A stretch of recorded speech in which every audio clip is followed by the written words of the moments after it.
All right. So on the Legion podcast this week, we're going to do a follow up on one of our previous episodes where we were talking about improving weightlifting skill, specifically within conditioning workouts, which is often challenging for people to kind of bridge the gap between like, all right, I'm sort of on my own trying to figure out how to actually get around my knees on my clean or my snatch. And then I have to do this when I'm tired and out of breath. And that's a pretty big chasm to cross, let's say. And so a lot of people have movements like that they struggle with. It's like, I hate burpees, I hate handstand push-ups, I hate chest to bar pull-ups, I hate muscle ups. And they try to work on it. Maybe they do some skill work on their own. They maybe do some practice. Maybe they download a program from the internet, try it out. And then they're like, okay, cool, time to put this into practice. 20-minute AMRAP of whatever with a big block of burpees or handstand push-ups. And when they get to that part, they just fall apart, slog through as usual. And they just kind of never make that progress where it's like, okay, I'm actually doing this well in a workout. And so we're just going to discuss some ideas today of how to actually make that transition from like, okay, I'm working on this as a separate skill to I'm able to actually improve it in a conditioning scenario that I care about for my sport. And so before we actually dive into this, quick reminder that we do program design workshops where we talk about coaching, we talk about programming, we talk about the kind of stuff we talk about on this podcast, answer questions. And we just wrapped one up on designing conditioning workouts that I think went reasonably well. I don't know. Did that go well, you guys think? I enjoyed it. Yeah. I think it went well. Yeah, there you go. Very, very dry, unenthusiastic British endorsements of our program design workshops. But if you're interested in the next we're one, not you can head over the to salesy type. Yeah, exactly. Yeah, it seemed all right. I would give it like a 6 or a 7 out of 10. Yeah, right. Would you recommend to a friend? I don't know. Maybe if they like really asked me if it was good or not, but I wouldn't go out of my way. Well, anyway, yeah. It's definitely the best workshop that I've ever co-hosted. LegionSC.com. So yeah, there you go. Perfect. Much more enthusiastic sales pitch there. LegionSC.com/workshops to be notified about the next one. We'll probably put something together in the next few months and run another one of those. But to get back to improving your movements that you hate in your conditioning workouts, Luke, I know you have some ideas on this. For those watching on video, Luke also has some sort of apparatus rigged up on his shoulder. Yeah. The band, an ice pack. Are you going to be able to do this podcast? Is it okay if I? It's okay. I'm not too sure. I'm not too sure. Kelly Starrett would approve of me icing my shoulder. He'd probably tell me to get a TENS unit on it. It costs a lot of money, but this is the Can way. You stabilize your vocal cords properly? He's probably using a voodoo band. No, I think you're going to have some compensatory stabilization patterns for your vocal cords. I don't know if it's a good idea for you to do this today. You can just take a rest. It might sound like my voice is breaking, like I'm 14 again. Anyway, are you going to be able to raise your hand? And that is definitely not going to happen. Just the left arm only. But anyway, getting back to the movements and how can we integrate difficult movements, challenging movements, whether it's going to be something that's very like a barbell movement is quite heavy, whether it's a gymnastics movement that we're trying to work on, and sort of integrating them into conditioning workouts.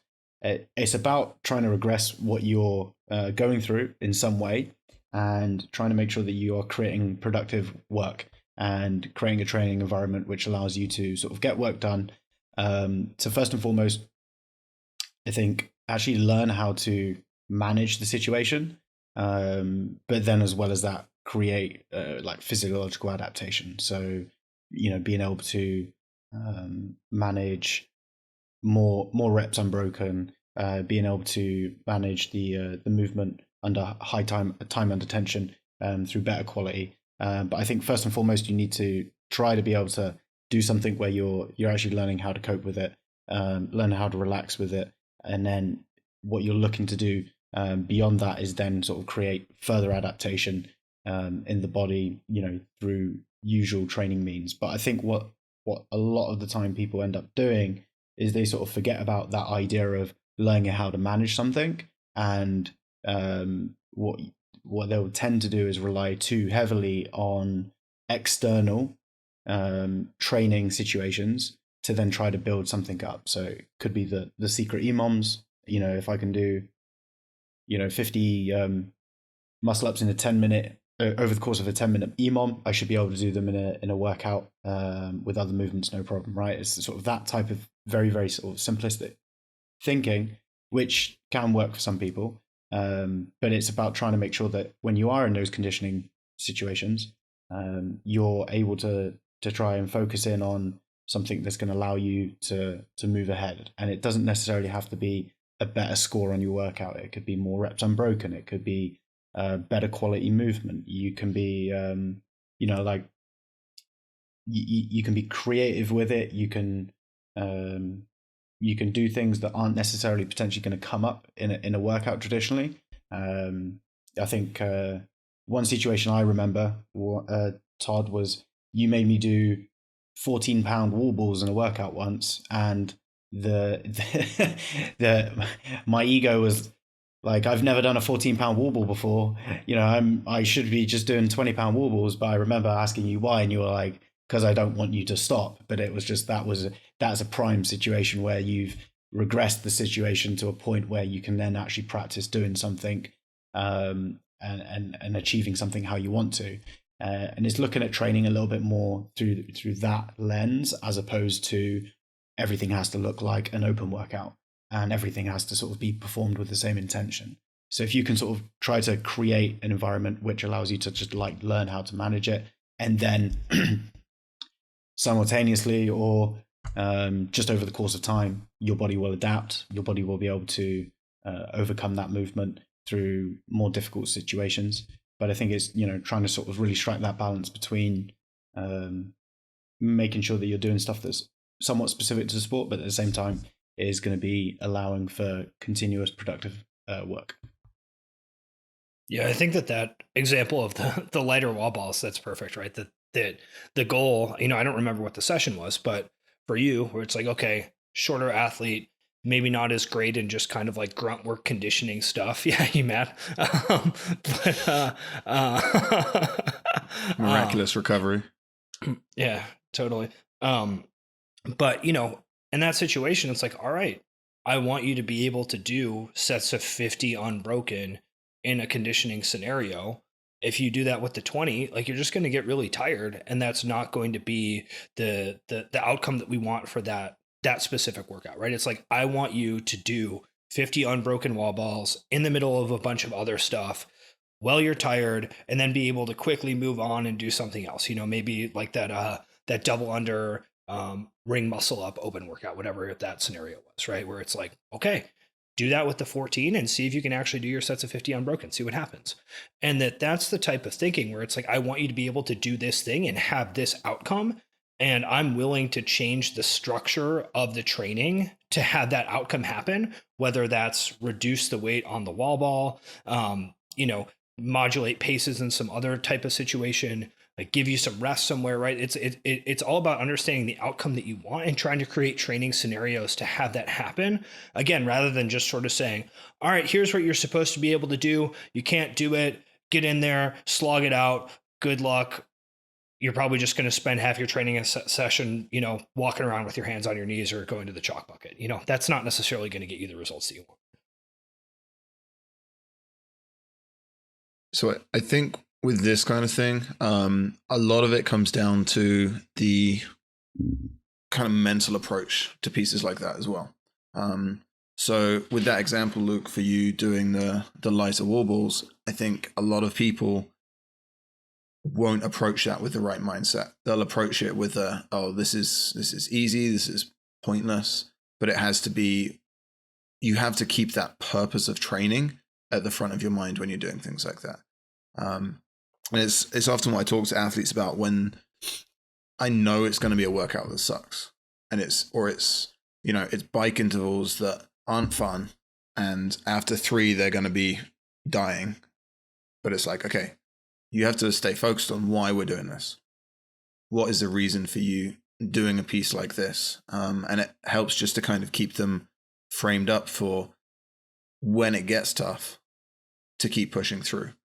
Or in that situation, Luke, it's like, you're on rep 40 with a 14-pound ball, and someone walks in and looks at you, sees the 14-pound ball, and frankly, it's humiliating, and you should be humiliated. But it's to be able to keep that frame of reference of I'm doing this to work on keeping moving, to staying unbroken, regardless of what weight I'm using. No offense. Yeah. Dickhead. And I think I think it's not just like the mental aspect of like, okay, I'm going to push through. It's like you want to create the training scenario that person needs to be in a way that they can be successful at it, right? Because the goal of training is to find that sweet spot that's challenging but doable. And sort of like we said before, if you have someone just repeatedly doing stuff that's too hard, they're not actually going through the movements in a way that's going to benefit them as much long term, right? Because in doing these kind of mixed modal conditioning pieces, what you're trying to do is just like maintain blood flow throughout the body as much as you possibly can. And once you start to blow up and you start to occlude and you start to have to do Valsalvas to do a wall ball, or something like handstand push-ups that tend to blow up for people, it's like you want to be successful in doing this, and that may require you to change the way that you're doing it such that you can get through this amount of work without creating the amount of excess tension that's just going to cause you to explode in these workouts. Because that's the thing that causes problems for me. And I think the point that you were making, John, about like the mindset and the intention behind training is super common with people who are sort of making that shift. You'd say, sort of, I would say coming into like intermediate level, maybe someone who's starting to make some changes in their training, start to train competitively, but there's almost this expectation that all of the supplementary work that's going on, whether it's the EMOMs, whether it's the strength work or whatever it is, all of that stuff is just going to come together and be expressed through better scores on Metcons and things like that. And that is definitely the case, like early on, but eventually people actually need to start thinking about their mixed modal work instead of thinking it as like, this is where all of this other stuff comes together, thinking of it more as like, this is just practice. This is fine. Like you need to get the reps and you need to get the hours under your belt. And if you look at like really high level athletes and you look at their training, it's like, oh my God, these guys are just doing CrossFit all the time. And it's because they go in with the mindset of, okay, well, I need to be focusing on this for this piece. I need to be trying to go unbroken here, and I need to be trying to manage this. They may not be sort of creating detailed plans and things like that, but they're students of the sport, right? They're going into it and they're thinking about how can they maximize on that next part. Whereas I think if you go in with this mindset of, okay, I'm just going to do all of this stuff around it in a real controlled setting, and then it's going to come together in the conditioning piece, it's like, no, it's not going to work. And it can work early on for people, and it can work for the people who are really lucky as they develop. But for the majority of people, you need to be doing things like like sort of more RPE based mixed modal work. You need to be bringing the pace down. You need to be using the different training variables, whether it's paces on the row, the bike, in the middle of your Metcon to bring the pace down a bit, whether it's partitioned rep schemes, whether it's using a lighter weight than generally that you would do. It's about using all of those different tools to then, like you said, sort of create that environment so that they have the end goal in mind, so they understand, okay, this is where we want to be. And I just think that it's something that a lot of people have as a misconception, that just doing auxiliary work, just doing things away from the Metcon will help the Metcon. And it's like, no, you need to be doing a sort of as much as you can, because the thing is as well, that mindset will just develop into people doing junk volume as well. So they just end up doing way too much stuff of other things which are not really helpful, when in reality they could probably just sort of hit a strength piece, a little bit of skill, and then do their Metcon. They'll probably be in the same place they would have been if they had done all of their accessory work and they did extra skill pieces and things like that. Yeah, so it might be useful to. Oh, go ahead, John. So where do you guys see the difference there between that kind of intermediate to good athlete and good to elite athlete change? So in my experience, that kind of the higher level the athlete, the easier it is to do that kind of work, because they have the they've got to that point where they know what it takes to get there, and they have the expectation of how much improvement they can see in what time frame. So do you find it's that kind of approach or that kind of way of looking at work is more beneficial as the athlete gets better? Yeah, I mean, I think that one thing related to that is Which that type? a lot of folks who do end up, I feel like we're getting some lag here. It seems like. We'll end that. Okay. Hey, why is your right arm up? Yeah, you got to be careful, Luke. You're gonna injure Are you yourself. faking it? Yeah, I think so.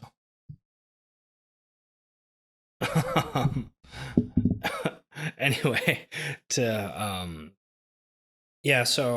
one thing that I think ends up happening with elite athletes is that they're able to kind of just pass through a lot of that intermediate stage most of the time, right? That they just kind of like continue to get better relatively rapidly and don't necessarily have to go through that process of like, oh man, I just can't seem to figure out how to get handstand push-ups. That they just like can get to the level where they can do them without having to put that much specific effort into it, which kind of changes the dynamics. So I think for a lot of the intermediate folks, they see other people go through that progress where they just, do a few Metcons per week with a movement that they don't like and get a lot better. And they're like, oh, sick. Okay, that's what I'll do. And it just doesn't work as well for them. So I do think that that's something kind of like pollute the information scene or pollute the discourse with that type of success just from like haphazardly doing whatever. But that said, John, I do think that that there is a detachment from the day-to-day results that tends to happen more for people as they get better, and that can also be part of the process that helps them get better. Right, because I think that one of the things that's really challenging for people who are intermediate or who are sort of frustrated with their training is that they tend to view each day of their training of like, okay, I have another handstand push-up EMOM, like I better get, this many reps every time. And if I don't, I'm like really screwing up and I'm losing it and nothing is going as planned. And that's really, really challenging for the overall training process when someone has that kind of attitude. So, people who are who have had some level of success, not that they don't react emotionally sometimes to their training results, or not that they don't beat themselves up or sometimes push too hard or whatever, but that they have a better understanding of like what that progression looks like. Whereas someone who doesn't quite have that understanding, it's much easier for them to fall into the trap of constantly evaluating themselves relative to some perceived benchmark and then just getting like frustrated or upset or losing trust in their program or trying to do too much and all that stuff that just tends to go wrong, if that makes sense. Yeah. One of the things I find as well is sometimes when people have like a real investment in the sort of session or in the training piece, and you sort of see these highs and lows potentially psychologically with based around training, is sometimes there's like inconsistency in actual training there, and it's sort of almost like, okay, because there's not necessarily been consistency there in the training, potentially they're overcompensating and investing way too much into a single training piece. And whereas, with athletes who tend to excel in the sport, there is a little bit, like you said, there's just a little bit more of a cool-headed approach about all of their training, because it's more of just, it's a lot more consistent, and there's more of a view around, oh, this is just what I do. I turn up every day. This looks similar to last week. I'm going to try and improve a little bit. Cool, good. This is a bit of a different Metcon. Oh, I remember last time I did it. I did this. So this week I'm going to try and do it this way. And you just sort of get people, doing that for a long time. That is what will create success in sport, because it's a sport that requires a lot of time. It's a lot of consistency. It's not about just doing, 6-week squat cycle and this and this. and then all of a sudden it's going to come together, and you're always going to be, you know, if people can have a detachment away from their training results, and they can have a little bit more investment on what does this look like over the week, you know, how many wins am I able to get from each training session, because, you know, when people make those, I even see it now as you know, sometimes when people have you know, misguided expectations around training, they may have been training for a good number of years, and they may be, you know, they may be trying to make 10 kilo jumps or 5 kilo jumps, you know, week to week on lifts, and it's like, that doesn't happen anymore. Like, you know, like, and then there's almost a bit of confusion, and then you have a wasted training session. And then when you accumulate those wasted training sessions, just because you're just all guns blazing going into something, that's when you don't get the results you want. Totally. Yeah, I mean, you see that as well. those 5 or 10 kilo jumps, even within a single session, right? I've definitely seen athletes who kind of have that mindset of like, oh, if I just want it bad enough and, you know, get like kind of crazy in my eyes and maybe sniff a smelling salt or something, that I can just add another 25 pounds to the bar, even though the lift I just did was like super difficult. You're like, dude, that's like I just PR'd my lift. Let's add 5 kilos. No, it's okay. Don't. Yeah. Yeah. Right. I mean, and sometimes like if you just set a PR and it was super easy and you want to take a stab at something heavier, you know, there's a time and a place for that. But if you just PR'd your lift and it was like, you know, your veins are bulging out and eyes went crooked or whatever, it's like, yeah, you're good. You're good for today. I think that's it. I don't think we need to add more. And they're like, no, we got it. Like, no, don't do it. But you know, it is what it is. So yeah, I mean, I think that the overall takeaway from this is just the idea of creating scenarios in which you can have success is probably the most important thing. And that could mean slowing down the pace. That could mean, actually, we didn't even really talk about this, but this is maybe a fruitful topic for another podcast, right? Is actually increasing the pace on something like burpees. You know, that people turn burpees into a slog. And the reality is, depending on the situation, you probably need to be able to do those at like 15 to 20 per minute, depending on the variation of the burpee and what you're doing it with. And if you're doing 10 per minute, like, okay, that's not going to work. So how do we create scenarios where you can do 15 to 20 burpees in a minute in a conditioning setting with other stuff going on? Okay, well, maybe we need to have you do burpees and wall balls with a 14-pound wall ball so you can actually keep your burpee pace up, right? That's potentially a way to improve that cycle time. So, you know, creating scenarios that allow for success in the sport and allow for the desired outcome, even if it means modifying what the person is doing, I think is one of the best ways to try to bridge that gap of like, oh, I'm working on this movement, I do my banded exercises, and then I just go after it in a Metcon and I just die and it still sucks and it never gets better.